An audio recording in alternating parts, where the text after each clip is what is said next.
Hi, my name is Akankshya Upadhyay and I am your English instructor.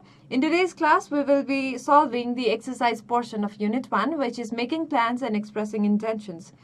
After this class, you will be able to solve all of the questions of Unit 1. So let's begin. The first unit is making plans and expressing intentions.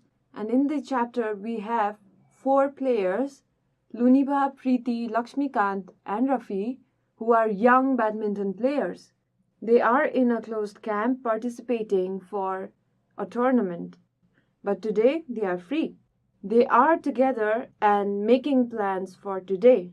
The 4 badminton players always practice for a tournament, but today they are free. And they are making plans, as we can see, because they have a day off. So Luniba is thanking God. She says, "Thank God for the rest. I think I will visit my mother today." Preeti has a plan to go for shopping. She says, "Perhaps I will go shopping. I need to buy some clothes." Lakshmikant seems to be lazy. He says, "I don't think I will go anywhere. I'll sleep for the whole day." And Rafi is planning to watch a movie on the TV. He says, "I will be watching a movie on the TV. I think I'll wash my dress in the afternoon." These 4 players are making plans here. In this slide, the coach says, "Good morning. What are you doing today?" And the badminton players are expressing their intentions. So Luniba says, "I'm going to visit my mother, sir." Preeti says, "I'm planning to go shopping." Lakshmikant says, "I'm thinking of sleeping throughout the day. I won't go anywhere." And finally, Rafi expresses his intentions by saying, "I intend to watch TV sometime. I'm going to wash clothes later." Here we can notice the structures with "I am going to," or "I am thinking of," or "I intend to," and "I am planning to."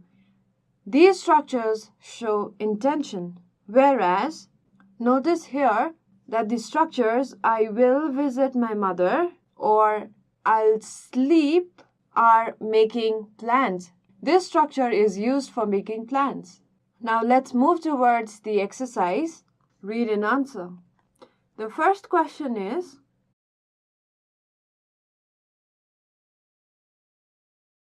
why have the players gone to the closed camp? We already know that the players are badminton players. They are young badminton players and they are in a closed camp practicing for a tournament.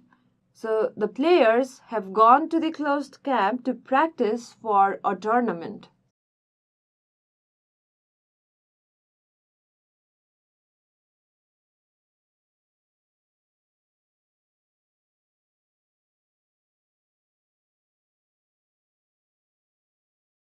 What game do these players play? We already know that the players are young badminton players. Hence, the game that these players play is badminton.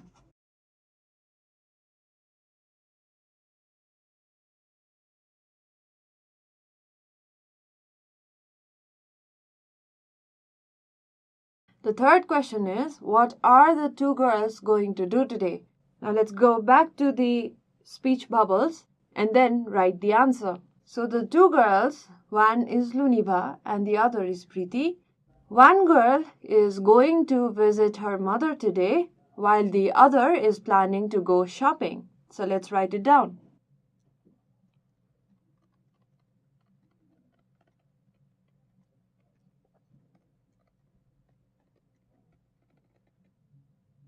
One of the girls is going to visit her mother and the other is going for a shopping. Who intends to watch TV? So again, let's go back to the speech bubbles. Here in the speech bubble, Rafi says, "I will be watching a movie on the TV." So Rafi is intending to watch TV.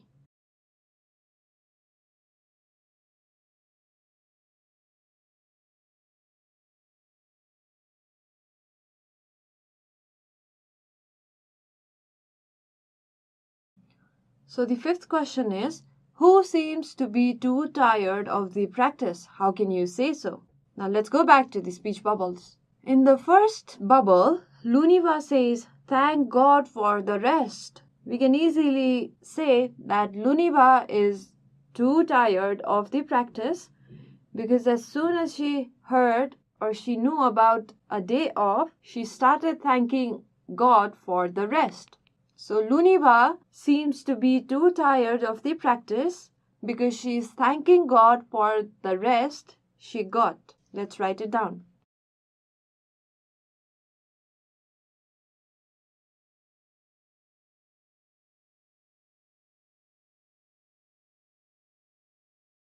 Luniba seems to be too tired of the practice as she started thanking God for the rest she got.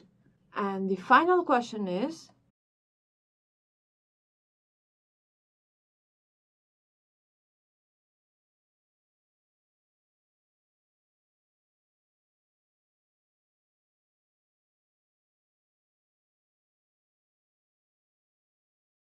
why do you think the players use I'll, which is I will, in the first bubbles and I am going to, I am intending to, or I am planning to, etc. in the second bubbles? So the answer is, in the first bubble, we know that the players are making plans.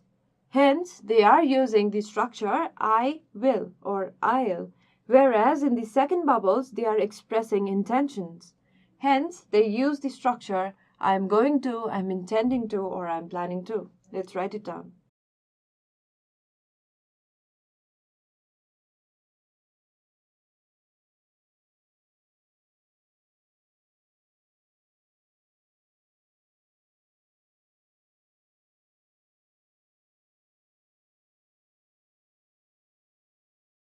This is all for a day off. Now, further, we will read a poem, The Wind and the Leaves, and try to solve the exercises. Let's begin. We have a poem, The Wind and the Leaves, written by George Cooper, who was an American poet and songwriter best known for his lyrics. He also translated the lyrics of German, Russian, Italian, Spanish, and French musical words into English. The poem The Wind and the Leaves is written by George Cooper, who was an American poet and songwriter best known for his lyrics. He also translated the lyrics of German, Russian, French musical work into English. This is a beautiful poem. Let's go through it. The poem says, "Come, little leaves," said the wind one day, "come over the meadows with me and play. Put on your dresses of red and gold, for summer is gone and the days grow cold." Soon the leaves heard the wind's loud call. Down they came fluttering, one and all. Over the brown field then they danced and flew, singing the soft little songs they knew. Dancing and whirling the little leaves went. Winter had called them, and they were content.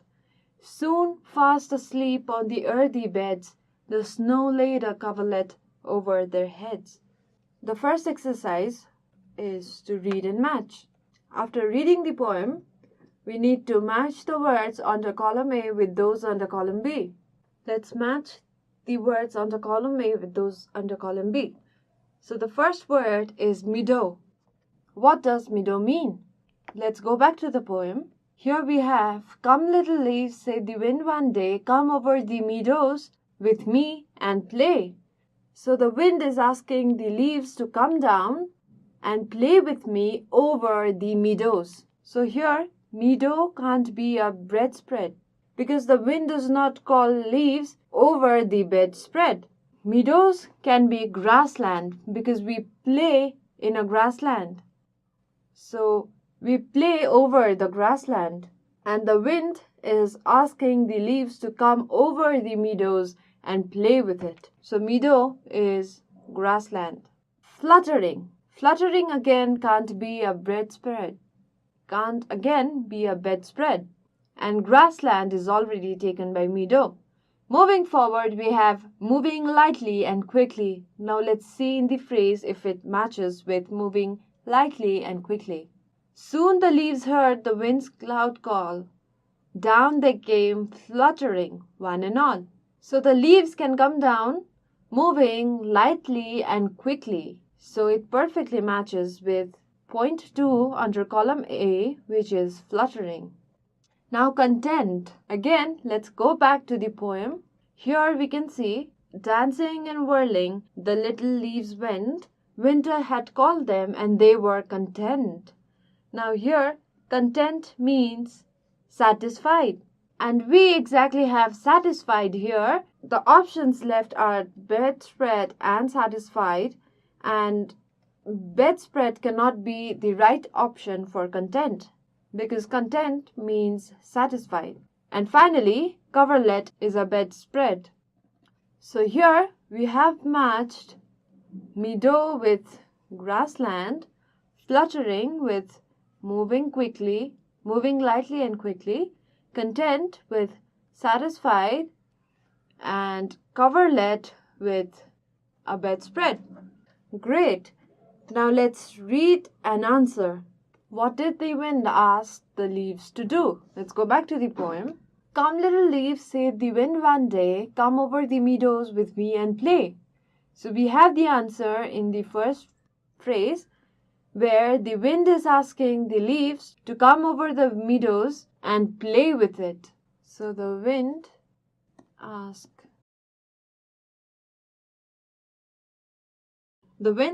the leaves to come over the meadows and play with it. Here it is wind. The second question is,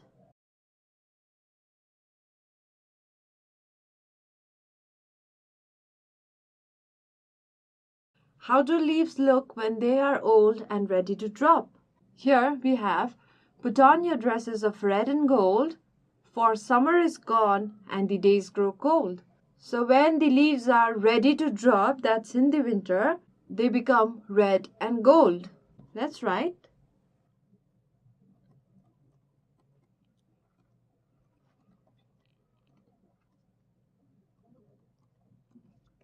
The third question is,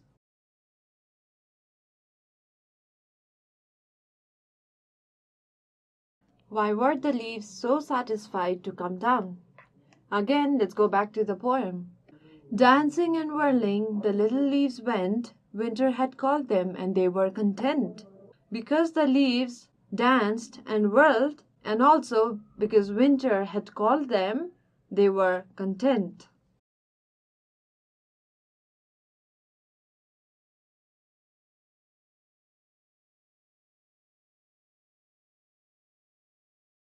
The answer is, since the winter had called them, they went back dancing and whirling with satisfaction.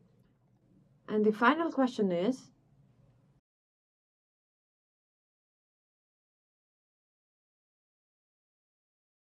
when did the snow lay the bedspread over them? When they were fast asleep on their earthy beds, the snow laid a coverlet over their heads. We know this by the last phrases of the poem. Soon fast asleep on the earthy beds, the snow laid a coverlet over their heads.